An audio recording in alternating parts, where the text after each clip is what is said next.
Il lutto al braccio, sono arrivate da tutto il Trevigiano e non solo, e chi non poteva ha dato comunque la sua adesione. Sono una trentina i sindaci che si sono ritrovati in piazza Trevisani nel Mondo a Silea per manifestare il disagio che ormai da tempo li soffoca.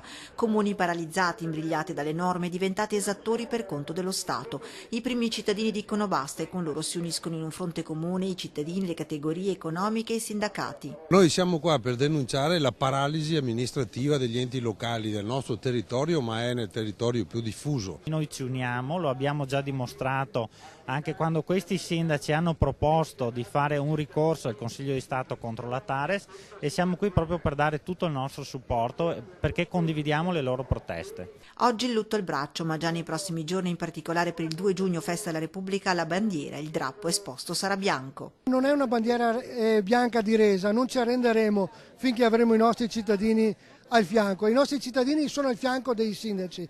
Dobbiamo però far capire al governo e al Parlamento che nei territori si sta soffrendo, non ce la facciamo più. Di fronte a loro dicono dalla piazza un sistema assurdo, lontano dalla vita reale del paese, capace di produrre dei paradossi insuperabili come quello di migliaia di comuni costretti a pagare interessi su mutui che non possono spendere, generando di fatto altri interessi.